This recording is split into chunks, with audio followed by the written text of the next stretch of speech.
Today we meditate on the theme, Have you met the man?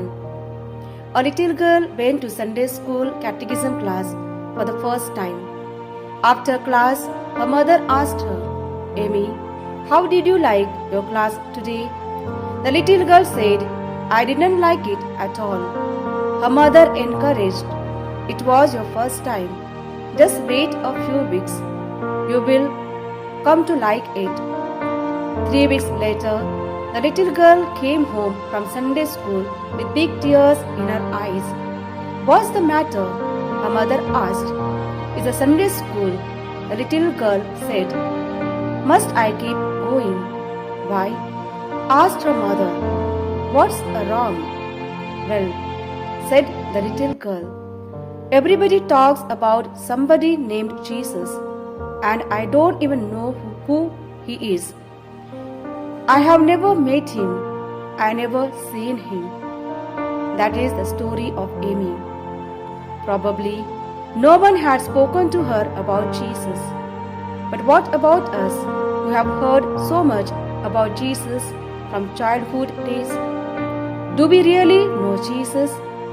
Have we met Jesus? Let me explain. We all know a lot about our Prime Minister.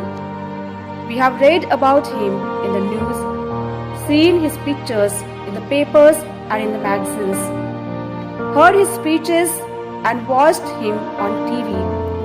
However, you will all agree with me that although we know a lot about the Prime Minister, we do not know him as a person, as a friend, as an acquaintance. Is it the same with Jesus? Do we know him? Have you met him?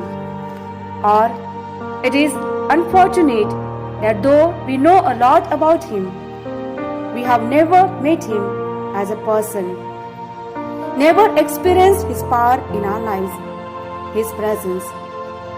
All religions have a number of do's and don'ts, a lot of rites, rules and rituals.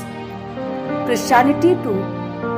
But we differ in one way because at the heart of a Christianity is a person whom it is necessary for us to know, the person of Jesus. To be a Christian and not to know Jesus is a tragedy. Do we want to meet Jesus? Do we want to know him as a person? All of us will agree that in order to know a person, we must meet him, her, and spend time with him, her, talking, sharing, listening. We are lucky that in the Catholic Church, right from our young days, we have been taught to believe in real presence of Jesus in the Blessed Sacrament.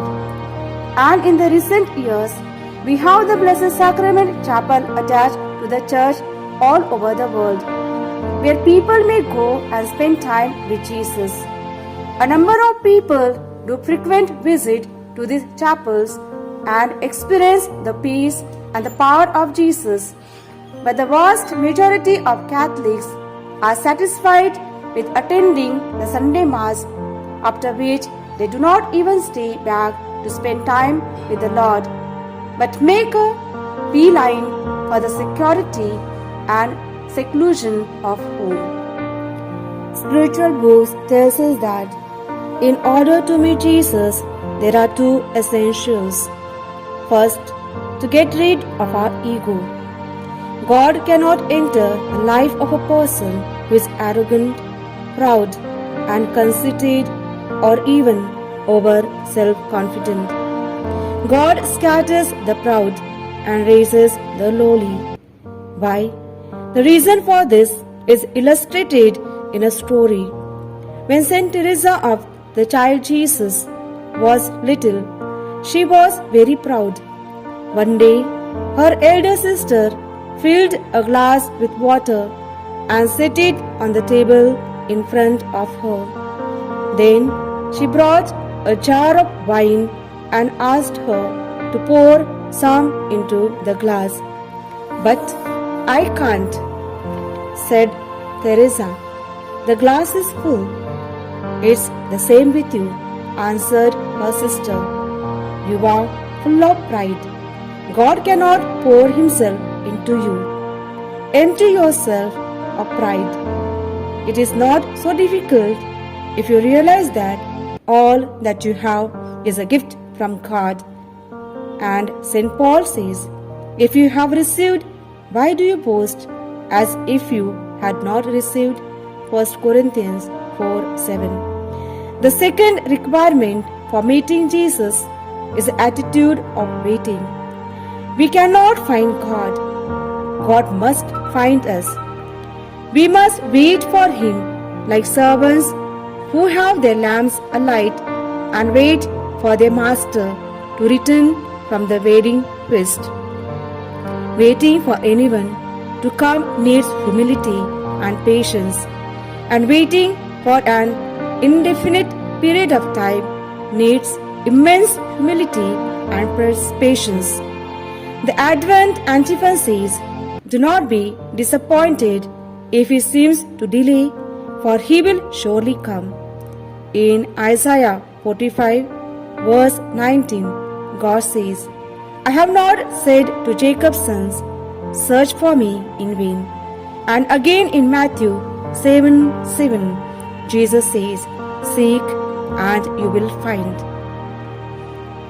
My dear brothers and sisters, let us seek God, search God. Let us begin our journey by searching God. May God reveal Himself to you as you search for Him. Amen.